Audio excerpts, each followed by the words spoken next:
Welcome to my channel గోరుముద్ద కథలు. ఈరోజు గోంగూర పచ్చడి ఎలా చేసుకోవాలో చూపిస్తాను రండి. ముందుగా స్టవ్ వెలిగించుకొని కళాయి పెట్టుకొని నూనె వేసుకున్న తర్వాత ఉల్లిపాయలు పచ్చిమిరపకాయలు వేసుకొని అవి కలర్ వచ్చినంత వరకు బాగా కలుపుకోవాలి. మా పచ్చడి గురించి చెప్పాం కదండి, మీకు ఎవరికైనా మా పచ్చడి కావాలంటే స్క్రీన్ మీద వాట్సాప్ నెంబర్ ఇస్తాము, ఆర్డర్ చేసుకోండి. మీరైతే గోంగూర పచ్చడి ఎలా చేసుకుంటారో మా కామెంట్ సెక్షన్లో కామెంట్ చేయండి. మేమైతే గోంగూర పచ్చడి ఇలా చేసుకుంటాము. తర్వాత ఉల్లిపాయలు బాగా వేగిన తర్వాత అందులో గ్రైండ్ చేసిన అల్లం వెల్లుల్లిపాయ పేస్ట్ వేసుకొని అది పచ్చివాసన పోయే వరకు బాగా కలుపుకోవాలి.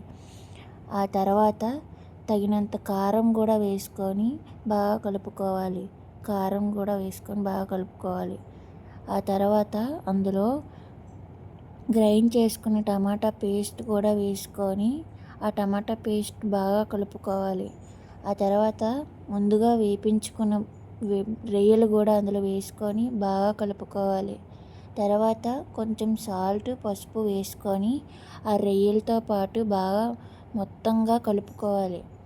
ఆ తర్వాత ముందుగా ఉడకబెట్టుకున్న గోంగూర పేస్ట్ కూడా అందులో వేసుకొని బాగా కలుపుకోవాలి. గోంగూర పేస్ట్ అందులో కలిసేటట్టు బాగా కలుపుకోవాలి. ఆ తర్వాత తగినంత వాటర్ కూడా వేసుకొని బాగా కలుపుకోవాలి. వాటర్ వేసిన తర్వాత తగినంత సాల్ట్ కూడా వేసుకొని బాగా కలుపుకోవాలి. ఒక పొడుపు కథ అడుగుతాను.